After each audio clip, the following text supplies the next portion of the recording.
My daughter said, "You're too old to matter." She gave my room to her in-laws. So I gave my $28.00 M estate to someone she hates. I remember exactly when it happened. My hands still tremble at the memory.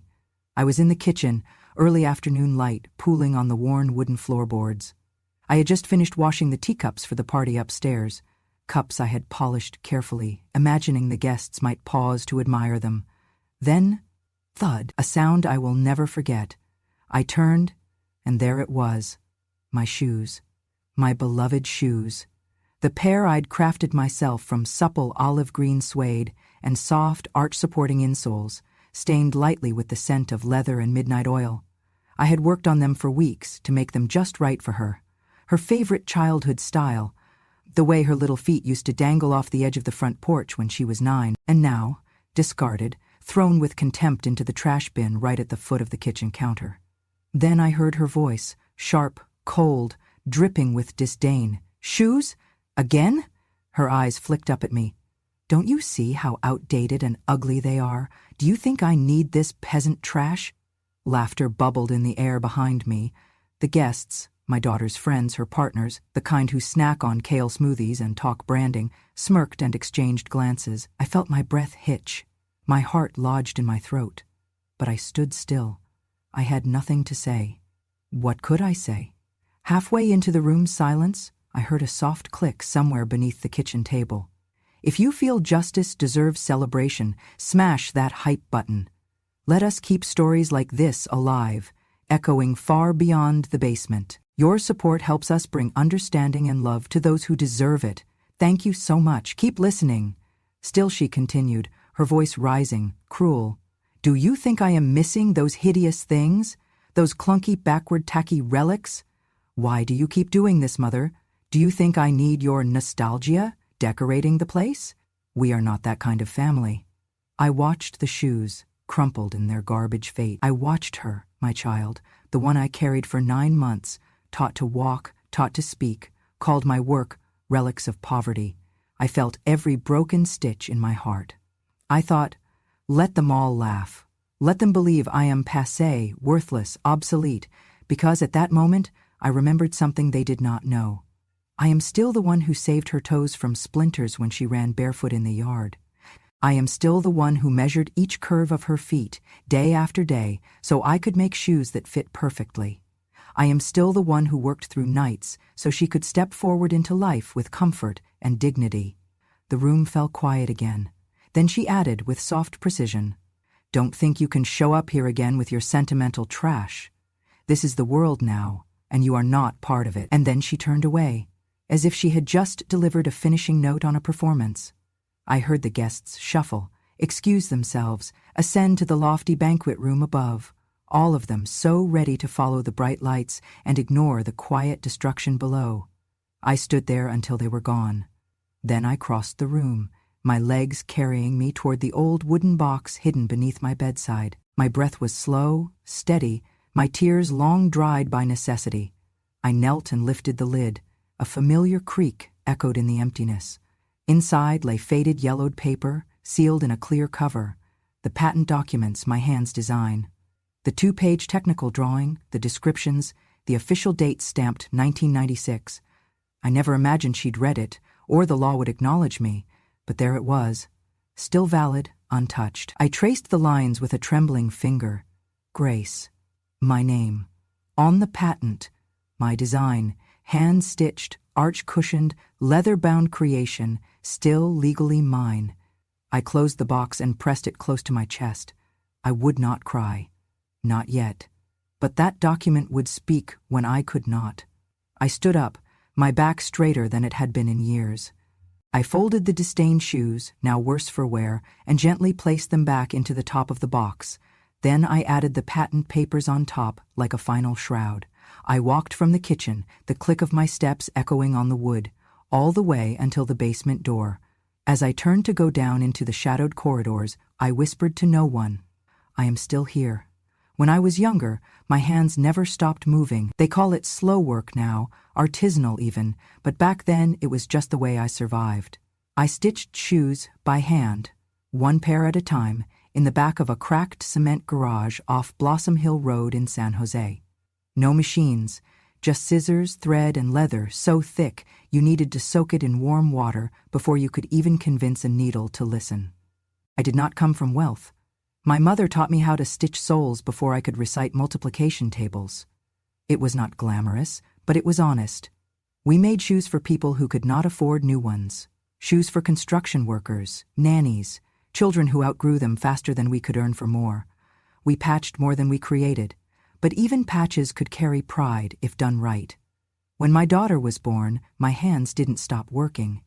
They just shifted purpose. I made her first pair of baby booties from the softest felt I had, blue with white stitching. She kicked them off every time I tried to photograph her, and I would laugh, catching the moment just before the little shoes hit the floor. When she started walking, I made her real shoes. Proper soles, cushioned support, careful lacing. No neon plastics or cartoon prints like the others wore. Just durable, beautiful leather, hand-shaped to fit her growing feet. Each year I'd trace her soles on paper, add a centimeter for growth, and design the next pair accordingly. She used to sit beside me on the floor of the workshop, watching every move, every puncture of the awl. "Mommy," she'd whisper, "you're a magician." I would kiss her forehead and tell her, "A magician with glue on her hands, maybe." She smiled once and said, "When I grow up, I'll make sure you never have to work again." I believed her. She believed in herself, too. Until middle school came, that was when the whispering started. I noticed her hesitation when I picked her up after school. She no longer waved when she saw me. She stayed in the corner when her classmates came over. And the shoes? The shoes I made with love and care, those started disappearing. One afternoon I found a pair under her bed, shoved behind a stack of fashion magazines. The insoles were scuffed, the heel barely worn. When I asked why she wasn't wearing them, she shrugged. "They don't match anything I have." I made her another pair, more neutral, softer tones. She accepted them with a half smile, but never wore them. I did not push. I only realized the full truth on a rainy Tuesday in 8th grade.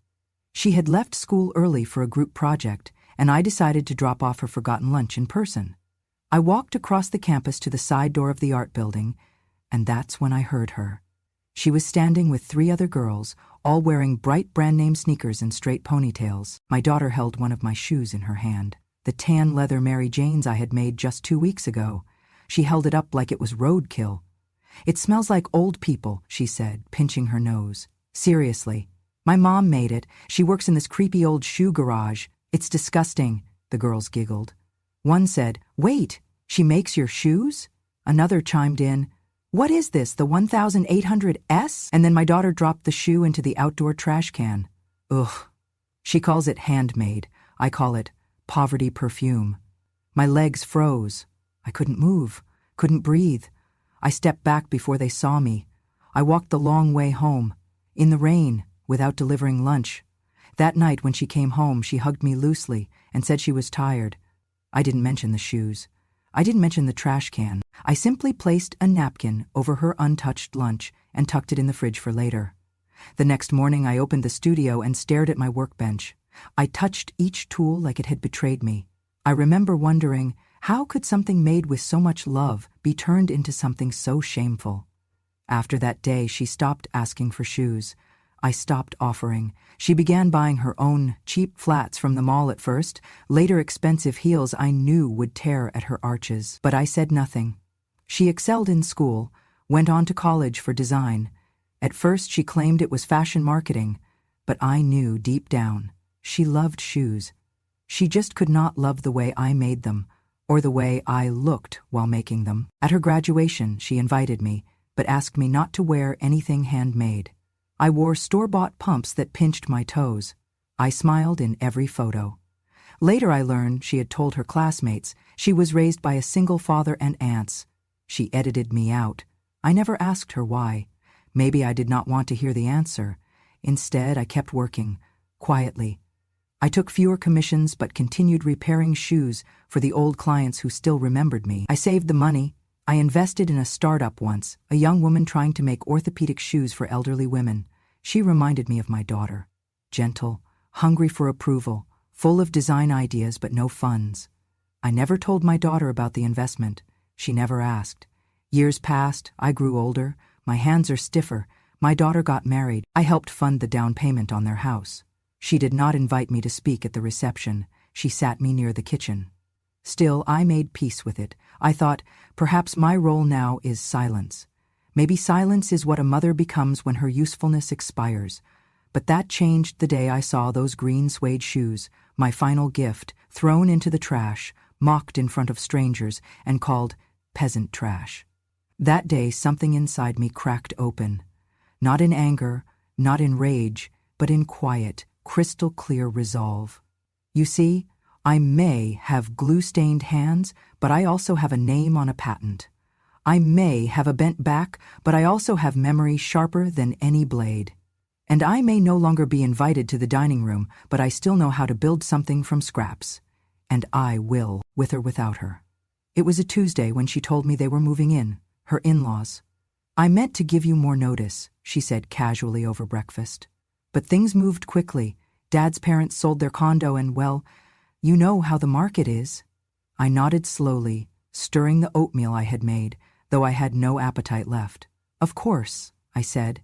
She exhaled in relief, like she expected me to argue. I never did. The next day I noticed my closet door was open. Inside, half of my clothing was already gone, moved to bins and stacked near the garage entrance. My books were boxed, and the framed photos of her childhood had vanished from my dresser. I touched the empty shelf where the photo of her in pigtails used to sit. The glass left a faint outline in the dust. Later that evening, I walked past the spare bedroom, my bedroom once, and saw new bedding being laid down. Fresh curtains, a heated mattress pad, an orchid on the nightstand. I paused at the door. She turned and looked at me, holding a decorative pillow in her arms. "Oh," she said flatly. "I was going to tell you. We're giving this room to Dad's parents. They're used to a more traditional setup. You understand, right?" I tried to smile. "Where should I go?" I asked, my voice barely above a whisper. She didn't hesitate. "The garage," she said. "It's already cleared out, still has power. You'll have your own space, quiet. People your age need peace and, less stimulation." The words felt like a diagnosis. Less stimulation. Less space. Less existence. I glanced over her shoulder to the bed I had slept in for the last 5 years. The corner of my quilt was still peeking from underneath the new comforter, hand-stitched, faded blue. She saw my eyes and added quickly, "We're making it nice. I ordered a portable heater. Besides, you're used to tighter quarters. The workshop you lived in was practically the same size." The workshop. She always spoke of it like a myth, like some cave where poor women baked bread and cursed their misfortune. It was where I built every pair of shoes she ever wore until she turned 13. She turned away before I could say anything else, fluffed a pillow, and muttered, "This is a new chapter, Mom. You can't cling to old rooms forever." A new chapter? What chapter was I in then? The footnote? The appendix? Later that night, I quietly moved my things, what little had not already been packed, to the garage. The space was cold, dusty, and smelled faintly of fertilizer. A single bulb hung from the ceiling, swinging slightly from the breeze that slipped in through the cracked door frame. There was a foldable cot and one of those plastic drawer organizers she probably bought from a clearance bin. My shoes were in a laundry basket. My clothes hung from a pipe with a string of twine. I sat down and looked around. So this was my room. A room with no windows, no air circulation, no memory. Just storage shelves, gardening tools, and an elderly woman tucked in between the lawnmower and the recycling bin. I did not cry. I had spent too many nights in colder places. I had slept on workshop floors, hospital chairs, and in buses that took me home too late for dinner. But something inside me did ache, not from humiliation, but from recognition. They had written me out of the story. Not with cruelty, not with shouts or locked doors, but with calm, polished language that left no room for negotiation. It was as if I had been gently erased, sentence by sentence. That night I could not sleep. The heater made a ticking sound, and the insulation did little to muffle the voices upstairs. I could hear them laughing, talking about renovations. The wedding anniversary coming up. Her mother-in-law mentioned something about converting the garage into a wine cellar. I closed my eyes and pulled the blanket up to my chin. Around midnight, the door creaked open. It was my grandson. He was 8, still young enough to sneak out of bed, but old enough to know when something was wrong. He stepped into the garage in his socks, holding a flashlight like a secret. "Grandma?" he whispered. I sat up slowly. "What are you doing out of bed?" He looked around, confused. "Are you sleeping here now?" I smiled gently. "Just for a while. Grown-ups need space too, remember?" He nodded, but his eyes did not leave the cot. He shuffled closer, then asked the question I was afraid of. "Did Mommy tell you to?" I looked into his eyes, wide, honest, untouched by the performances adults put on. "Yes," I said softly. He climbed up beside me, sat cross-legged on the blanket. "It's cold," he murmured. "I know." He leaned against my arm, and we sat there in silence. He did not say much, but his presence said everything. After a while, he whispered, "I miss when you used to read to me in your room." "I'm still here," I said, "but it's different now." Yes, it was. He stayed with me until his mother's footsteps echoed down the stairs, calling his name. He ran back without saying goodbye. The next morning I found a small folded note under my pillow. It was written in shaky third-grade print. "I love you more than the whole house." That night, I cried. Not for myself, not for the cot or the cold or the shame, but for the day I knew would come, when even this child would be taught to make room for something shinier than love. And that is when I began to think, not about revenge, not yet, but about worth, about what it meant to have it taken, and how, sometimes, you have to take it back without asking. It started with the sound of laughter, not the soft, honest kind that comes from surprise or joy. No, this was the clipped kind, sharp, rehearsed, rising in rhythm with clinking glasses and shallow compliments. It floated down the staircase and seeped through the crack beneath the garage door, reaching even the cold concrete where I lay. I heard footsteps, high heels clicking across the tile floor. Music played upstairs, some trendy jazz fusion mix, the kind that is meant to sound expensive. I pulled my shawl tighter around my shoulders and sat up slowly on the edge of the cot. Another round of laughter erupted, and then applause. I stood and opened the door to the garage, careful not to let it creak too loudly. I poked my head into the hallway. Balloons, streamers, a smell of baked brie and champagne. I saw slivers of pastel pink decorations and gold foil letters peeking from the stairwell. Something about Fabulous 40 shimmered near the ceiling. I took a tentative step forward. It had to be her birthday, of course. I had not been told anything, not directly, but I recognized the signs. I followed the scent of the food toward the kitchen, where the catering trays were laid out in neat, symmetrical rows. Fancy sandwiches, imported cheeses, little cups of gazpacho with edible flowers floating on top. I spotted Marina, the housekeeper, a sweet girl, young, polite, always addressing me as ma'am, even when others did not. She looked up in surprise when she saw me. "Oh, Mrs. Grace," I smiled gently. "Busy day, huh?" "Looks like a lot of people are visiting," she hesitated. I could see the conflict in her eyes, one part fear, one part apology. Then she said softly, "They didn't tell you." I kept smiling. "Tell me what?" She lowered her voice and glanced toward the stairs. "Ms. Rachel asked that you not come upstairs during the event. She said she wanted to keep things streamlined." Streamlined? I had been streamlined out of my daughter's birthday. I stood still, trying to process the humiliation quietly with dignity. "I see," I said. I'm so sorry, ma'am," she whispered. "I think she just didn't want questions about family. You know how people talk." Yes, I knew. I looked down at my slippers, the ones I had stitched myself last spring. Worn thin now, the soles slightly frayed. Suddenly I felt conscious of them, as if they betrayed something about me, something too real, too raw for the polished company upstairs. Marina reached out as if to say something else, but I shook my head gently. "It's all right, dear. Thank you for your honesty." I turned back toward the garage, slower this time, my breath heavy but even. I sat on the edge of the cot and stared at the ceiling, listening. I heard them sing Happy Birthday in a chorus. I heard champagne corks pop.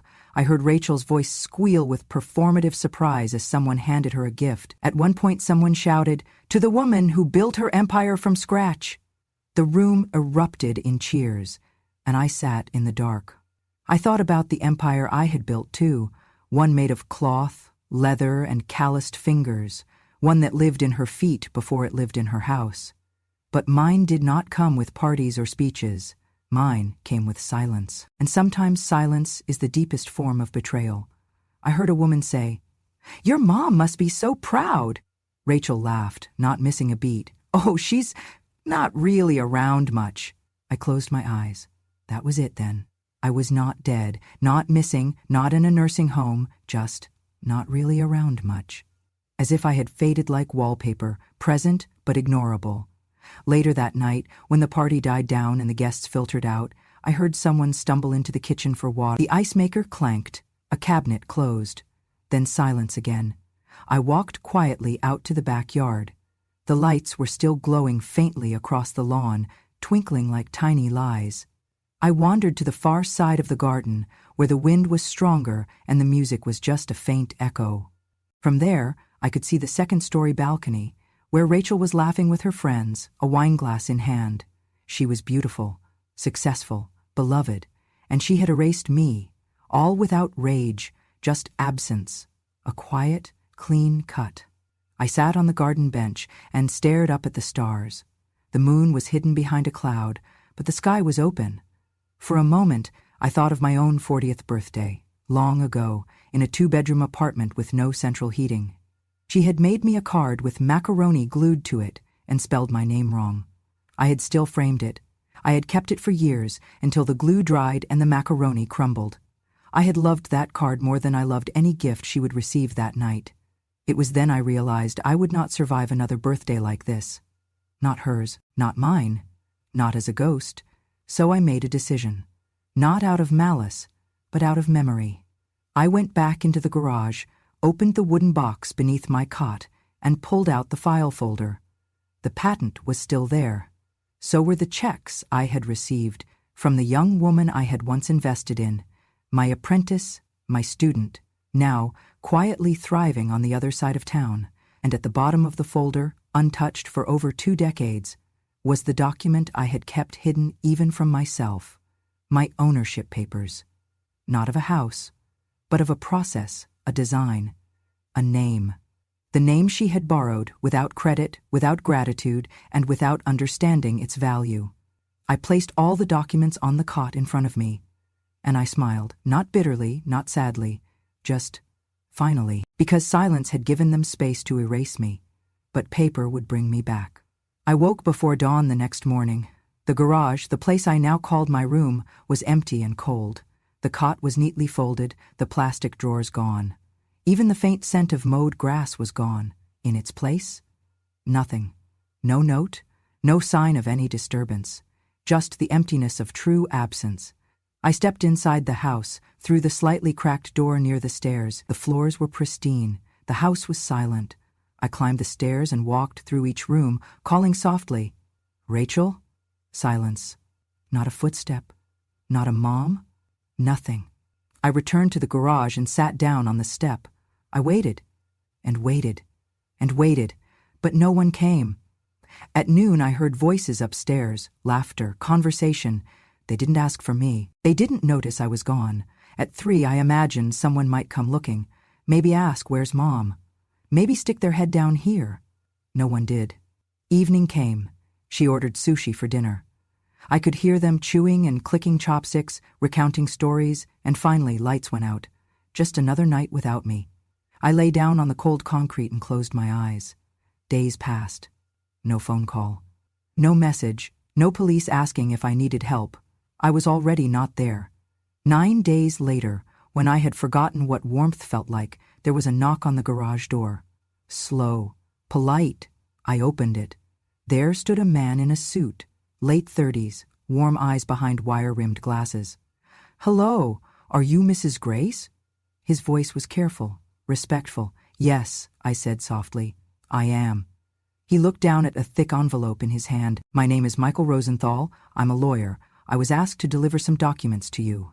My chest tightened. "One of them is a formal notice revoking your guarantee on the bank loan for the house." I did not blink. "And another," he said, holding a second folder, addresses a patent that you hold, currently being used by a company. A cease and desist is included." He paused. "I'm sorry," he said, "and this has already been forwarded to a human rights organization, along with recorded statements and testimonial evidence regarding defamatory remarks made against elderly persons." Defamatory remarks. I nodded without speaking.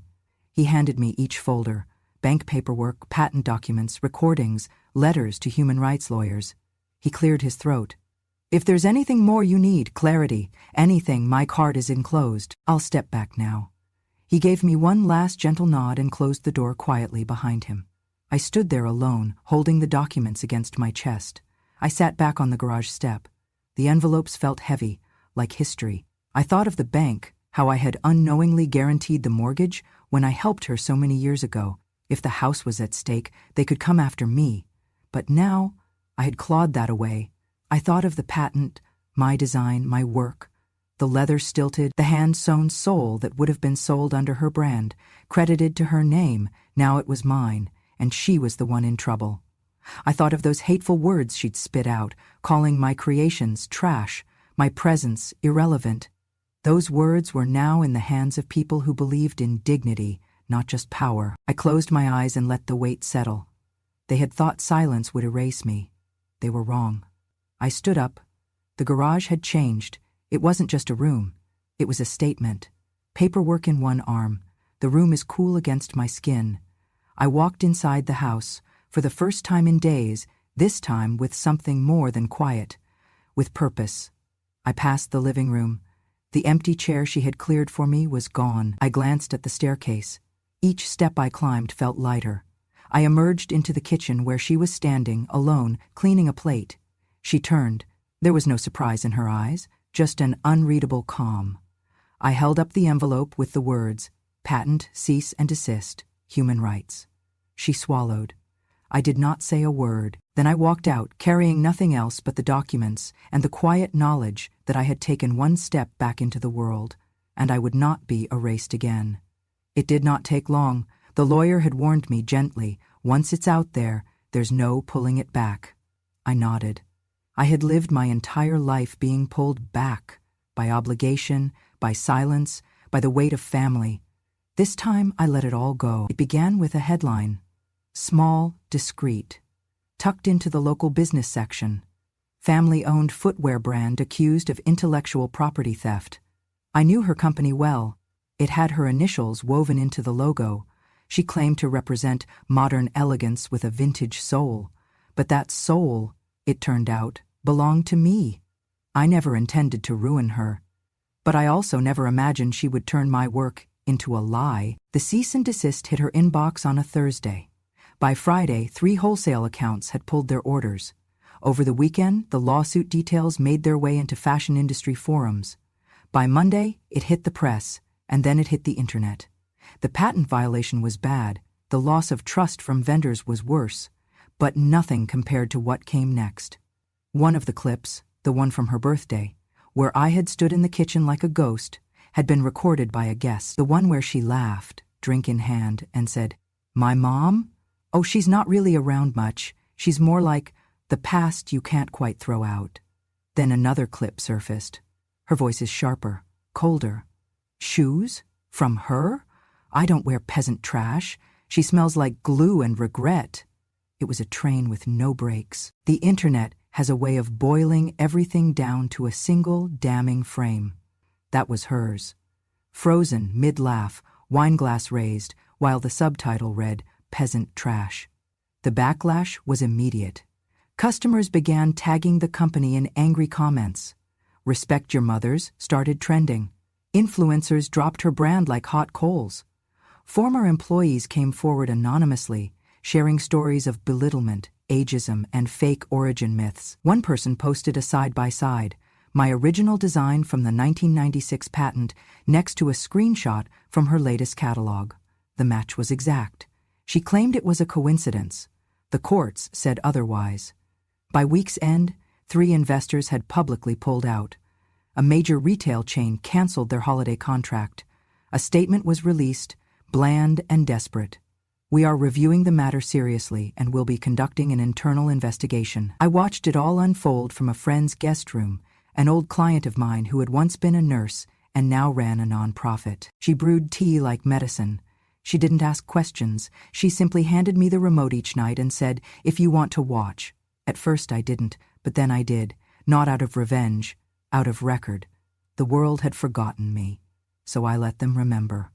One morning I walked past a coffee shop and saw her face on the news, blurred, hunched, shielding her eyes from the camera.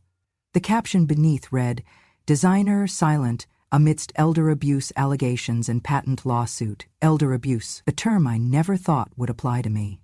But that was what it was, wasn't it? Not with fists, not with bruises, with erasure, with exile, with silence. And now the silence was broken. She released a statement through her publicist, all fluff and fog. "This has been a difficult time for our family, and we ask for privacy as we address these deeply personal matters." But there was no privacy anymore. People began to recognize me. Strangers stopped me in the grocery store. Are you Grace?" I nodded, shyly. One woman hugged me so tightly I thought my ribs would crack. She said, "You reminded me of my grandmother." I let her die thinking she didn't matter. Another slipped a note into my cart. "You matter, you always did." The letters poured in, from other grandmothers, from daughters who now felt ashamed, from sons who had left voicemails that went unreturned. My story wasn't just mine anymore. It was every story buried beneath birthday parties, behind locked garage doors, beneath the weight of a generation too tired to complain. And her dream? It collapsed. Not because I tore it down, because it was never built on truth. I received a final message from her assistant, detached, clinical. "Due to ongoing litigation and the dissolution of assets, we are no longer pursuing licensing or sales under the Graceline brand. Rachel is on indefinite leave." That was it. A dream gone, a brand burned, a legacy erased. Just not mine. When the brand first appeared, I almost didn't recognize it. The font was soft, serifed, and worn like an old love letter. The logo was simple, a thread weaving through the outline of a shoe, shaped subtly like a heart, and beneath it, in quiet elegance, Grace's soul. At first I thought it was a coincidence, the name, the theme, the focus on women over 35, but then I saw her. On screen, hair darker now, eyes sharper, confidence steady, but I'd know that face anywhere. Jenna. The girl I once found crying behind a dumpster with a broken sandal and a rejection letter from the fashion school that said, "We do not offer scholarships to applicants with insufficient creative lineage." She had wiped her tears, clutching her grandmother's hand-sewn purse, and told me, "They said my work looks too domestic." I had invited her into my studio, taught her how to double-stitch a sole, how to heat leather without warping, how to trace feet like reading history. Now she stood in front of a live audience, a single spotlight casting her in gold, a sea of journalists and influencers watching from folding chairs and TikTok tripods. Behind her, the showroom glowed with the warm scent of aged leather and lavender oil. Shoes lined the shelves, not flashy, not branded with celebrity initials, but real, honest, built for women who had run through life and earned their comfort. Jenna looked into the camera and smiled. "I didn't build this to sell shoes," she said. "I built it to repay a woman who showed me that dignity can live in calluses, that kindness doesn't need applause." The room went quiet. She took a breath, then said clearly, "I'm not selling footwear. I'm selling gratitude." There was a beat of silence, then applause. The camera panned to the crowd, where women wiped their eyes. Some nodded, some clapped slowly, as if remembering something they hadn't thought about in years, a mother, a grandmother, a stranger who had stitched more than fabric. And somewhere in another city, in a smaller apartment, my daughter was watching. She wouldn't admit it, but I knew. She had always followed the market. She would have seen the headline. From basement to boardroom, how a shoe brand for women over 35 took over the industry overnight. She would have clicked the live stream. She would have seen Jenna speak. And she would have heard the brand name repeated over and over again. Grace's soul. Not Rachel's. Not modern legacy. Grace. Mine. I heard from a friend that she was crying when it happened. Alone. No husband in sight. Her phone flooded with texts she didn't answer. Not one investor reached out. Not one fashion house called. Because the world had moved on, and it hadn't followed her. It followed gratitude. Later that week, a delivery arrived at my door. A cream-colored box, wrapped in ribbon, with a handwritten note inside. For my first teacher, for every stitch. Love always, J. Inside the box, a pair of handmade shoes, softest calf leather, arch support crafted for age, not against it. The soles were stamped with a small signature, for the woman whose hands shaped mine. I wept for a long time, not because of revenge, but because I was finally remembered, not just as someone's mother, but as someone. I never wanted a mansion, not even after the checks cleared, after the media stories passed, after the lawyers folded their briefcases and said, "Congratulations, you've won." No. What I wanted was smaller, quieter, something with wooden floors and windows that opened without groaning, something where the scent of glue and thread didn't mean poverty, but purpose. So I found a workshop.